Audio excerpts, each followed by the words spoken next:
ആര് ഭരിക്കുമെന്നറിയാൻ ഇനി മണിക്കൂറുകൾ മാത്രമാണുള്ളത്. മുസ്ലിം ലീഗിൻ്റെ സംസ്ഥാന ജനറൽ സെക്രട്ടറി KPA മജീദ് UDFിൻ്റെയും മുസ്ലിം ലീഗിൻ്റെയും പ്രതീക്ഷകൾ നമ്മോട് പങ്കുവയ്ക്കുന്നു. എന്താണ്, നാളെ മുതൽ താങ്കൾ ഭരണകക്ഷിയിലെ ഒരു ഘടകകക്ഷി നേതാവായിട്ടാണോ അതോ പ്രതിപക്ഷത്തിരിക്കുന്ന ഒരു ഘടകകക്ഷി നേതാവായിട്ടാണോ അറിയപ്പെടുക?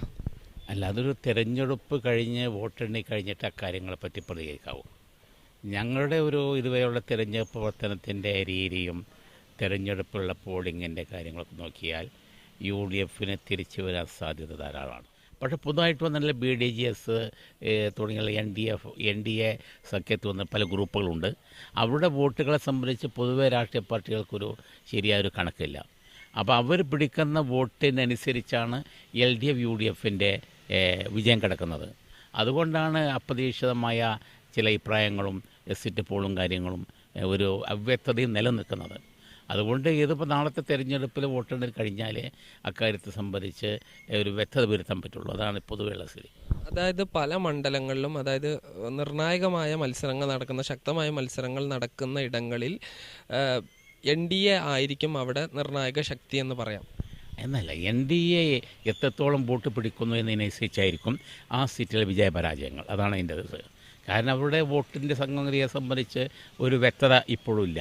ഏതൊക്കെ ഗ്രൂപ്പുകളാണ്, ഏതൊക്കെ വിഭാഗമാണ് അവരെ സപ്പോർട്ട് ചെയ്തത് എന്ന് ഒരു വോട്ട് എണ്ണി കഴിയാതെ പ്രവചിക്കുക എന്നത് അസാധ്യമായൊരു കാര്യമാണ്. ഭൂരിഭാഗം എക്സിറ്റ് പോളുകളും പറയുന്നത് LDF അധികാരത്തിൽ വരും എന്നാണ്. എങ്ങനെയാണ് ഈ എക്സിറ്റ് പോളുകളെ പൂർണ്ണമായും തള്ളിക്കളയാൻ കഴിയുമോ? അല്ല, എക്സിറ്റ് പോളുകൾ കഴിഞ്ഞ കാലത്ത് മുഴുവൻ ശരിയായിട്ടില്ലല്ലോ.